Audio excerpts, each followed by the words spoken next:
Assalamu alaikum, ahlan wa sahlan. Quelle belle journée, un vendredi durant ce mois béni. Subhanallah. Le jeûne a une valeur inestimable, parce qu'il rappelle Dieu et ses bontés aux jeûneurs, à chaque heure, chaque minute, chaque seconde de son jeûne, et qu'il rappelle donc aussi la plus grande grâce qui est celle de la rencontre du Seigneur, alhamdulillah. Le jeûneur pense à la rencontre du Seigneur pour lequel il a abandonné toute nourriture, boisson et désirs charnels. Le messager de Dieu, sallallahu alayhi wa sallam, a dit « Il y a deux instants de joie pour le jeûneur. Le premier est la rupture du jeûne et l'autre est sa rencontre avec le Seigneur. » Maintenant, nous allons écouter notre verset du jour. أعوذ بالله من الشيطان الرجيم بسم الله الرحمن الرحيم إنما المؤمنون إخوة فأصلحوا بين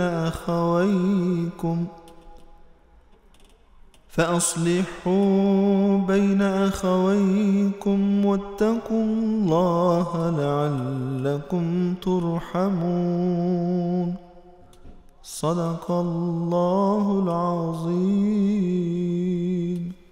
Les croyants ne sont-ils pas des frères? Réconciliez donc vos frères et craignez Dieu, afin de mériter sa miséricorde. Sadaqallahu al-azim. La ilaha illa anta subhanaka inni kuntu minaz zalimin. Pas de divinité à part toi.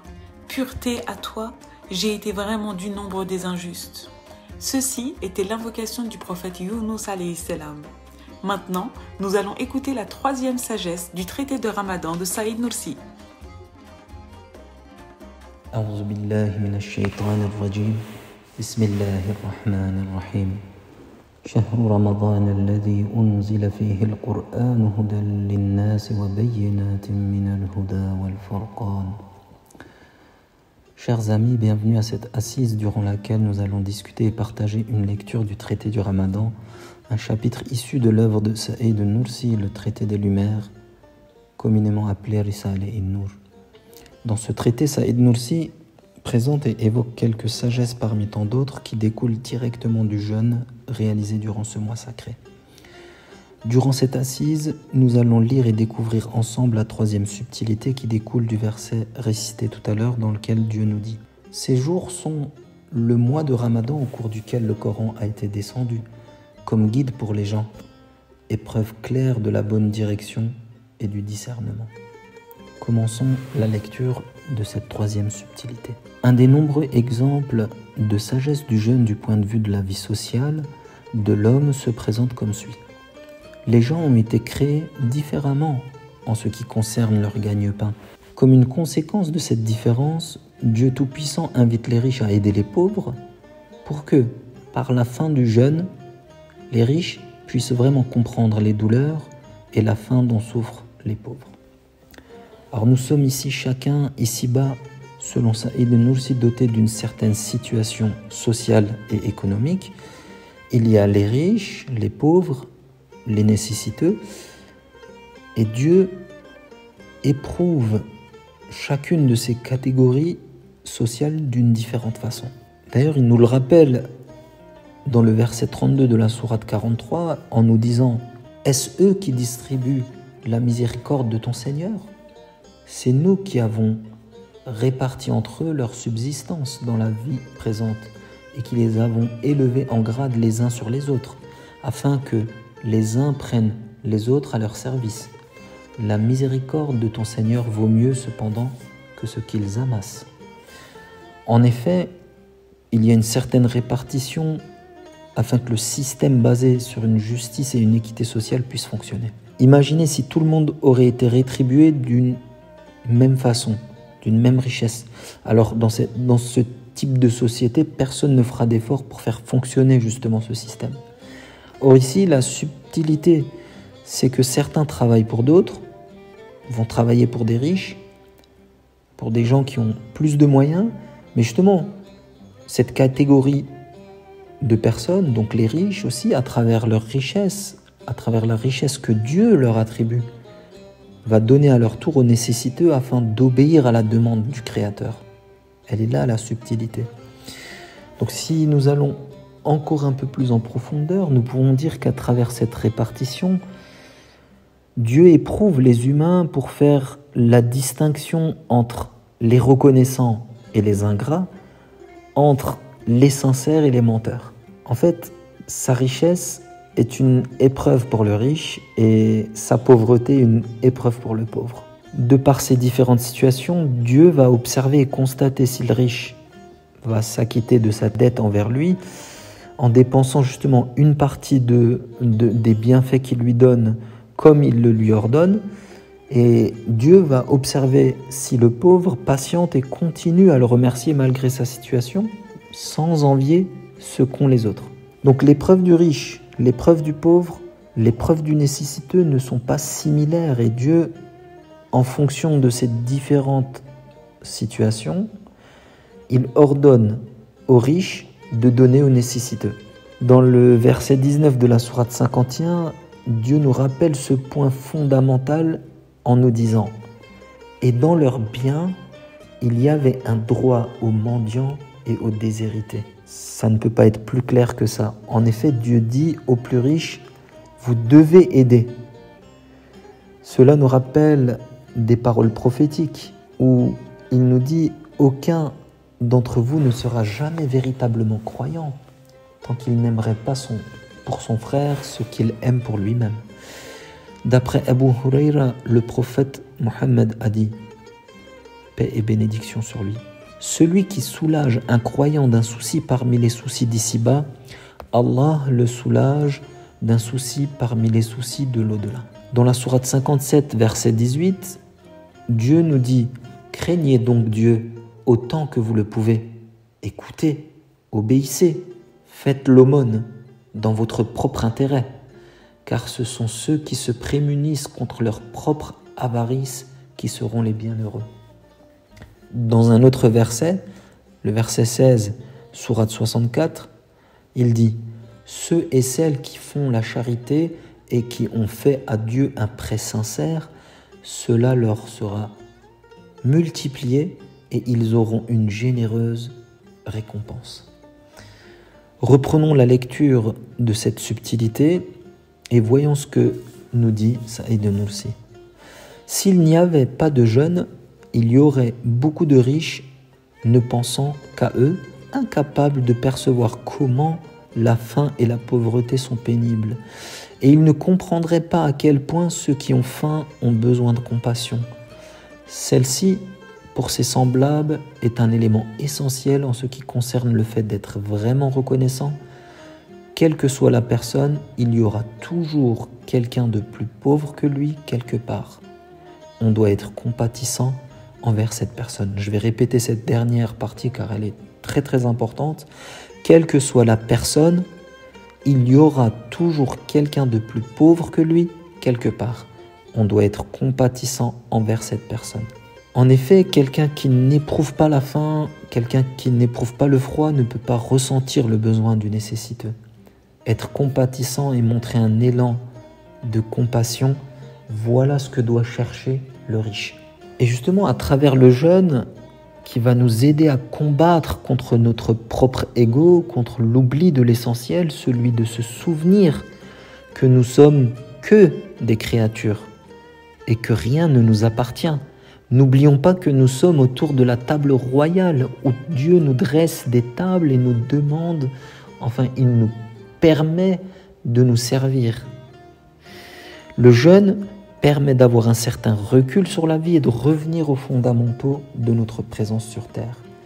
En fait, sans cela, le riche ne comprendra pas le pauvre, sa faim et ses besoins.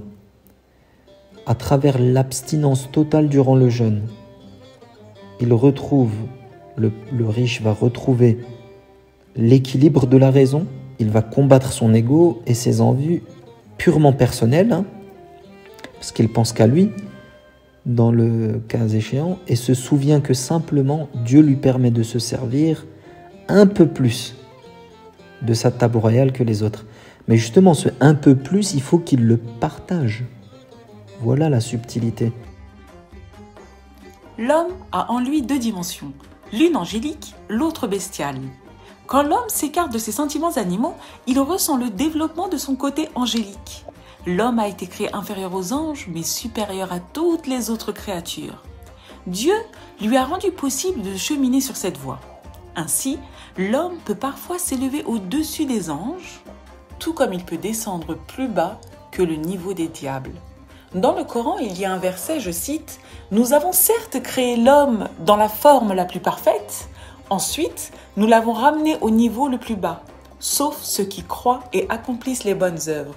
Ceux-là auront une récompense jamais interrompue. » L'une des caractéristiques qui différencie l'homme de l'ange est qu'il possède un moi charnel que l'on appelle nafs. Il n'appartient pas à la nature des anges de pouvoir manger, boire, se marier, se rebeller contre Dieu et ainsi de suite. Ils ont été créés innocents, en créatures constamment occupées à glorifier Dieu et à lui obéir. Quant à l'être humain, il ne peut survivre qu'en mangeant et en buvant. Il peut se rebeller à tout instant et commettre une erreur. Mais le croyant qui jeûne, par le fait même qu'il s'abstienne de boire et de manger du matin jusqu'au soir, qu'il contrôle ses désirs charnels et qu'il évite de médire et de faire le mal, il gagne une nature quasi angélique et peut parfois même surpasser les anges. Le Tout-Puissant se glorifie de tels croyants et les montre en exemple aux anges. Qu'Allah nous accorde de s'élever au rang des anges, Inch'Allah. Nous allons maintenant écouter un poème de Jalal-ad-Din Rumi. Au-delà du bien faire et du mal faire existe un espace. C'est là que je te rencontrerai.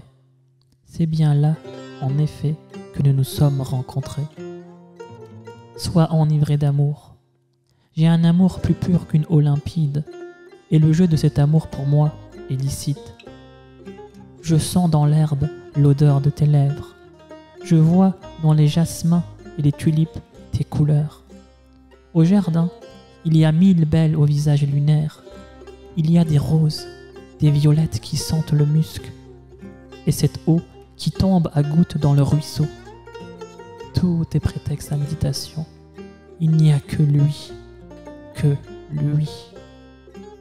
Au tout début de ce poème, Rumi parle de quelqu'un qu'il va rencontrer et qu'il a déjà rencontré. Cette personne, en réalité, c'est Dieu.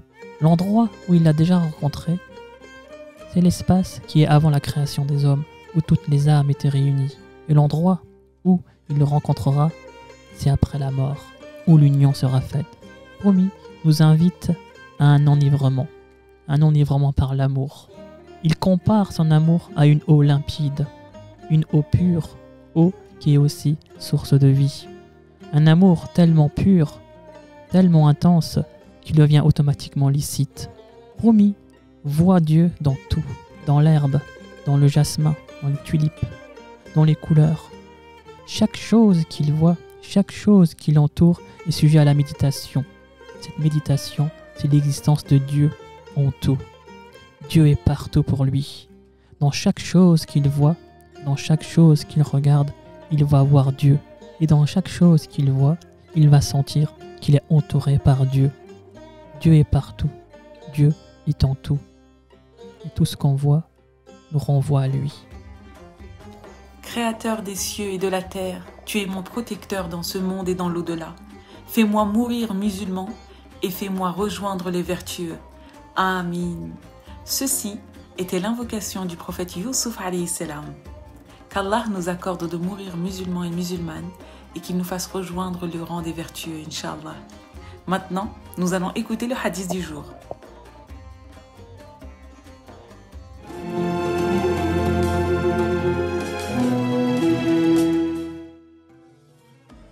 La propreté est la moitié de la foi.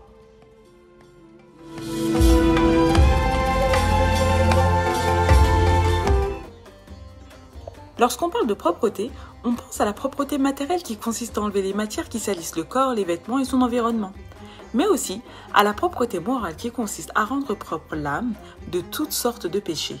La propreté est un moyen de prévention contre beaucoup de maladies et épidémies. À travers ce hadith, le prophète Mohammed sallallahu alayhi wa sallam montre à quel point il est important de rester propre car c'est la meilleure façon, on le sait bien, de prévenir beaucoup de maladies. Toutefois, la propreté ne concerne pas seulement le corps, mais également notre environnement et la nature. En effet, si nous vivons sans considération ni respect pour la nature, on risque de nuire ou de gêner les autres et d'en subir les conséquences néfastes. Par ailleurs, la propreté a une importance particulière dans la religion musulmane car elle est une condition pour la validité des prières et certains actes. C'est pour cette raison que le prophète Mohammed sallallahu alayhi wa sallam a qualifié la purification de la moitié de la foi. Nous allons maintenant écouter Al-Jawshan.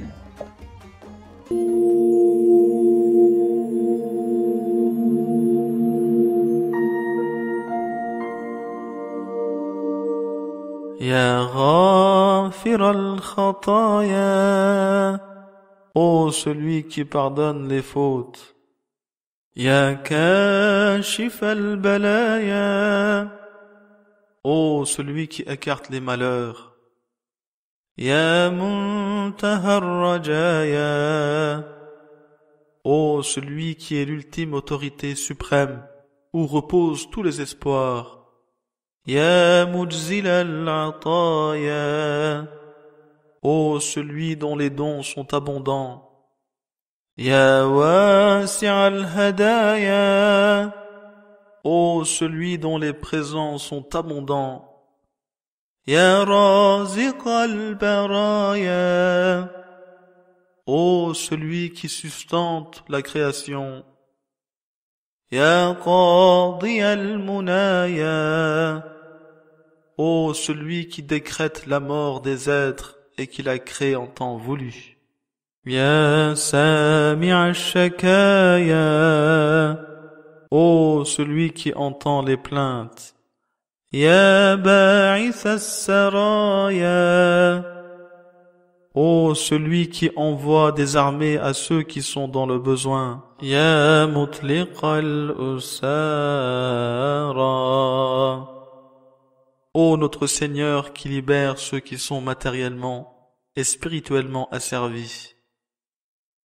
Subhanaka ya la ilaha illa anta lamanul aman, khallisna minan nar. Gloire à toi, ô Seigneur, pas d'autre divinité que toi, nous implorons ton secours, protège-nous de l'enfer. Ô Seigneur des mondes, ô Maître et propriétaire du jour du jugement, ô celui qui aime ceux qui patientent, ô celui qui aime ceux qui se repentent, ô celui qui aime ceux qui se purifient de toute souillure matérielle et spirituelle, ô celui qui aime les bienfaiteurs et ceux qui prient comme s'ils voyaient Dieu, ô le meilleur des aides, ô le meilleur de ceux qui jugent et qui distinguent le vrai du faux, ô le meilleur de ceux qui rétribuent largement les moindres bonnes œuvres, ô mon Seigneur qui connaît le mieux les corrupteurs, gloire à toi, ô Seigneur, pas d'autre divinité que toi, nous implorons ton secours, délivre-nous de l'enfer. Nous allons maintenant écouter les beaux noms d'Allah subhanahu wa ta'ala.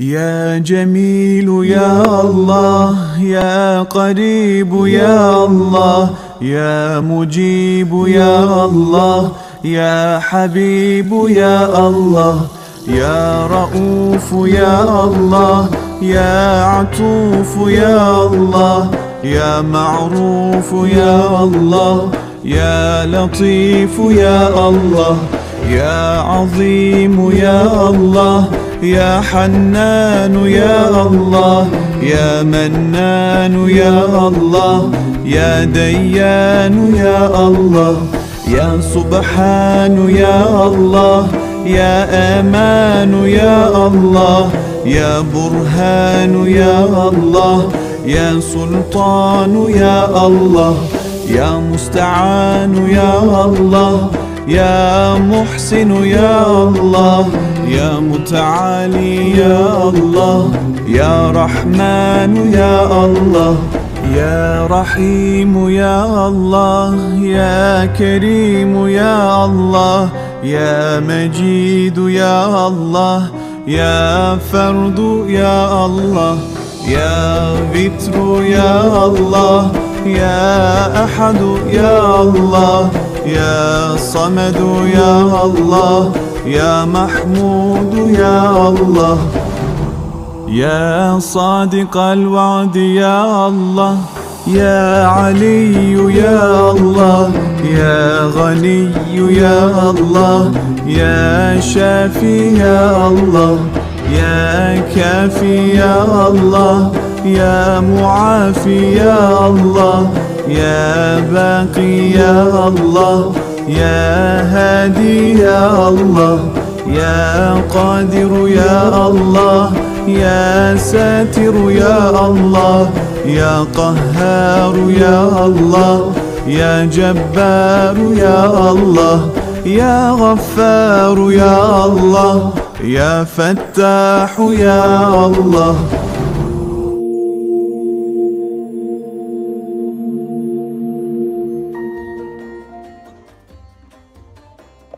ربنا آتنا في الدنيا حسنة وفي الآخرة حسنة وقنا عذاب النار.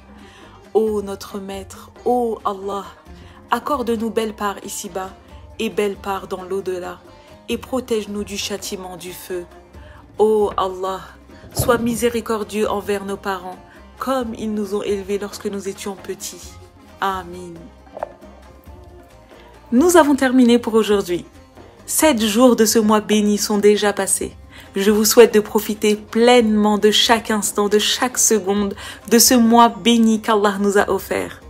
Dès maintenant, je vous souhaite un beau ftour et à demain.